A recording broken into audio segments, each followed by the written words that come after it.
कोई नहीं सोच सकता था कि अयोध्या कभी भी भारतीय जनता पार्टी हारेगी। और देखिए अयोध्या के बाद बद्री विशाल, भाजपा कभी भी फिर से नहीं सोच सकती थी कि वो हारेंगे। जिस तरह से इन्होंने एक तरफा और जिस तरह से प्रशासन का उपयोग किया है, सरकार का उपयोग किया है, किस तरह से हमारे मुस्लिम भाइयों को वहां जबरदस्ती बंद करा गया, परेशान किया गया, गोलियां चलाई गई, तो इन्होंने ज्यादा ध्यान मंगलौर पे दिया। इन्होंने सोचा कि शायद धार्मिक राजनीति करके बद्रीनाथ में जीत जाएंगे, लेकिन जनता ने बहुत अच्छे से जवाब दे दिया है। धार्मिक राजनीति जब तक वो बंद नहीं करेंगे तब तक देश का भला नहीं हो पाएगा। और नमस्कार, मैं इकराम और आप देख रहे हैं हिंद वॉइस। आज देश भर में उपचुनाव का रिजल्ट आया है। तकरीबन 13 सीटों पर उपचुनाव हुआ, विधानसभा की सीटें थी। तो इस बार भारतीय जनता पार्टी के हाथ से 2 सीटें लगी हैं और जो इंडिया गठबंधन था उसके खाते में 11 सीटें गई हैं। जहाँ भारतीय जनता पार्टी एक तरफ दावा कर रही थी कि वो उपचुनाव में अच्छा प्रदर्शन करेगी, वहीं वो अपनी सीटें भी उन्होंने गंवा दी हैं। हमारे साथ उत्तराखंड से इस पूरे मुद्दे पर बातचीत करने के लिए मीमांसा आर्य जी जुड़ी हैं, आईवाईसी की यूथ प्रेसिडेंट है। तो उनसे हम जानेंगे कि क्यों भारतीय जनता पार्टी को शिकस्त खानी पड़ी। और मंगलौर में कुछ सीटें ऐसी थी जहां पर बहुत बवाल हमें देखने को मिला। मंगलौर में एक विधानसभा सीट है मंगलौर और बद्रीनाथ, जहां से भारतीय जनता पार्टी दोनों सीटें हार गई हैं। बहुत बहुत स्वागत है मीमांसा जी। क्या कहेंगे इस आपकी जो जीत हुई है उत्तराखंड में भी और अलग जगह पर हिमाचल में भी, तो क्या कहेंगे ये पूरी रणनीति कांग्रेस ने किस तरह से अपनाई और भारतीय जनता पार्टी कहां पर फेल रही इसमें? देखिए, पहले तो सभी को बधाई देना चाहूंगी कि उन्होंने इस चुनाव से एक बहुत अच्छा मैसेज दिया है। जहां-जहां उपचुनाव हुए हैं वहां की पूरी समस्त जनता को बहुत-बहुत बधाई और बहुत-बहुत धन्यवाद देना चाहूंगी कि उन्होंने जो एक निर्णय लिया और कांग्रेस के हमारे जो भी कैंडिडेट्स थे उनको जिताया है, इससे एक बहुत अच्छा मैसेज गया है। और किस तरह से भारतीय जनता पार्टी की रीति नीति उन्होंने फेल की है, ये बहुत खुशी की बात है। ये चुनाव एक बहुत अहम चुनाव था, क्योंकि जो हमारे अभी पूर्व केंद्र सरकार का चुनाव था उसमें हमारे स्टेट में जो भी रिजल्ट रहे, इस तरह से दिखाया जा रहा था कि हमारे स्टेट में कांग्रेस आगे नहीं हो पा रही है या जनता स्वीकार नहीं कर रही है। लेकिन जनता ने, आप देखिए कि किस तरह से जवाब दिया है। इस समय वर्तमान में बेरोजगारी और महंगाई 2 ऐसे अहम मुद्दे हैं जो बिल्कुल चरम सीमा पर हमारे प्रदेश में इस समय चल रहे हैं। तो उसी के साथ जनता ने ऐसा जवाब दिया है जिससे सभी को बहुत खुशी है, सभी कार्यकर्ताओं के अंदर और सभी जनता के अंदर भी। और एक फिर से हम सभी के अंदर उत्साह भरा है और हमें पूरा विश्वास है कि यही जो उत्साह है ये हमें आगे 2027 में भी भारी बहुमत से जिताएगा।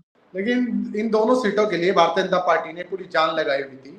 खासकर देखा जाए तो बद्रीनाथ जैसी जगह जो कि एक तरह से धार्मिक प्लेस है बहुत बड़ा, और भारतीय जनता पार्टी अभी लोकसभा में अयोध्या भी हारी और अब बद्रीनाथ भी हारी। तो कुछ लोग कह रहे हैं कि भगवान भी नाराज चल रहे हैं बीजेपी से। तो इस बात पर क्या कहना है आपका? देखिए, ये अब शायद भारतीय जनता पार्टी के लोगों को और नेताओं को भी मुझे लगता है खुद ही उनको समझ आ रहा है, या उनको अभी नहीं आया तो उन्हें समझ जाना चाहिए कि धार्मिक राजनीति जब तक वो बंद नहीं करेंगे तब तक देश का भला नहीं हो पाएगा। और जनता समझ चुकी है कि धार्मिक रूप से वो एक पर्सनल व्यू हो सकता है किसी भी इंसान का। हम किसी भी धर्म से जुड़े हुए हैं, वो हमारा अपना पर्सनल व्यू है, लेकिन धर्म को राजनीति में उपयोग करना किसी को भी सही नहीं लगता। और हमारे देश की जनता समझ चुकी है, वो विकास चाहती है, वो रोजगार चाहती है, वो चाहती है हमारा देश आगे बढ़े। और जिस तरह से आप देखिए, सबसे बड़ा उदाहरण अयोध्या, कोई नहीं सोच सकता था कि अयोध्या कभी भी भारतीय जनता पार्टी हारेगी। सारे चुनाव एक तरफ और अयोध्या का चुनाव एक तरफ। ये आज भी अभी भी जब भी हमारे रिजल्ट का डिस्कशन होता है तो सबसे पहले अयोध्या का नाम आता है। और देखिए, अयोध्या के बाद बद्री विशाल एक ऐसी मतलब ऐसा क्षेत्र है जहां से भाजपा कभी भी फिर से नहीं सोच सकती थी कि वो हारेंगे करके। लेकिन आप देखिए किस तरह से फिर से जनता ने वहां भी जवाब दिया।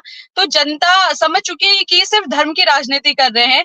जब तक ये विकास की राजनीति पर आगे नहीं बढ़ेंगे, जो उन्होंने वादे किए थे 2 करोड़ रोजगार के और इतने स्मार्ट सिटीज, 100 स्मार्ट सिटीज और सभी चीजें जो उन्होंने कही थी, उनमें से कुछ भी पूरा नहीं हुआ है। तो उस पे इनको ध्यान देना जरूरी है, नहीं तो जनता जवाब इसी तरीके से देते रहेगी। अच्छा, जिस तरह से धार्मिक कार्ड एक तरह से खेलने की कोशिश की गई है, कुछ लोगों का आरोप है कि मंगलौर जैसी जो कहा जाता है कि मुस्लिम बहुल सीट है, वहां पर एक तरह से पोलराइजेशन करने की कोशिश की गई, वो क्यों कामयाब नहीं हो पाया? उत्तराखंड की जनता ने कैसे उसको नकार दिया? इस पर क्या कहेंगे? देखिए, उत्तराखंड की जनता ने इस समय साफ तौर पे बस मुद्दों को लेकर, बेरोजगारी और महंगाई को लेकर, और अभी रिसेंटली, मुझे अभी नाम थोड़ा रिकॉल नहीं हो रहा है, अभी एक केस भी था किसी हमारे भाजपा के लीडर का, जिसमें एक महिला के साथ उत्पीड़न का। तो आप देखिए, अंकिता भंडारी एक बहुत बड़ा मुद्दा इस समय हम जानते हैं। केंद्र सरकार का जो हमारा चुनाव रहा, उस समय हम कुछ कमियां हमारे उसमें रही, हम जो चूक गए, लेकिन लोग भूले नहीं हैं। अंकिता भंडारी अभी भी सभी को बहुत अच्छे से वो याद है कि हमारी एक बहन थी। और अभी मंगलौर में जिस तरह से इन्होंने एक तरफा, और जिस तरह से प्रशासन का उपयोग किया है, सरकार का उपयोग किया है, किस तरह से हमारे मुस्लिम भाइयों को वहां जबरदस्ती बंद करा गया, परेशान किया गया, गोलियां चलाई गई। तो इन्होंने ज्यादा ध्यान मंगलौर पे दिया। इन्होंने सोचा कि शायद धार्मिक राजनीति करके बद्रीनाथ में जीत जाएंगे, लेकिन जनता ने बहुत अच्छे से जवाब दे दिया है। और बस इसी से हम सभी को समझ जाना चाहिए कि कितना आक्रोश है जनता के अंदर। एक आखिरी सवाल है, महिलाओं को लेकर क्या राजनीति रही उत्तराखंड में? क्या महिलाओं का समर्थन मिला है नहीं या नहीं मिला? क्योंकि कहते कि महिला हितैषी हैं। जी। देखिए, महिला हितैषी अगर ये बोलते हैं और करते उसका उल्टा ही है। बेटी बचाओ बेटी पढ़ाओ का नारा देते हैं, लेकिन वाकई में, ये मैं इसलिए नहीं बोल रही हूँ कि मैं कांग्रेस हूँ, लेकिन एक लड़की होने के नाते, एक महिला होने के नाते बोल रही हूँ कि ऐसा लगता है कि ये खुद के नेताओं से बेटी बचाओ हमसे बोला जाता है, कि इनके नेताओं से बेटी बचाइए। आप देखिए, जो कर्नाटका में जो कैंडिडेट था, तो वो भी किस तरह से आ रहे हैं। और इनके अधिकतम हम देखिए, जितने भी कैंडिडेट्स, बहुत सारे ऐसे हैं जिनमें कहीं ना कहीं महिला उत्पीड़न के केसेस चल रहे हैं, और हमारी स्टेट में भी। तो आप कहाँ महिलाओं को आप किस तरह से आगे बढ़ाने की बात कर रहे हैं? आपने आरक्षण का झुंझुना तो हमें दे दिया, महिला आरक्षण का, लेकिन वो कब लागू होगा, ये बहुत सोचने विषय है। अभी तक आपने जनगणना नहीं किया, जब तक जनगणना नहीं होगी तब तक आगे की चीजें कैसे बढ़ेंगी? तो ये सिर्फ झुंझुना पकड़ाते हैं, ये सिर्फ वो देते हैं, स्लोगन्स देते हैं, लेकिन जमीन पे उसको कितना उतारते हैं ये जनता देख रही है और समझ रही है, उसी को देख के वोट दे रही है। और उसका बहुत बड़ा उदाहरण हमारा केंद्र का चुनाव रहा, लोकसभा चुनाव रहा, और अब उपचुनाव रहा।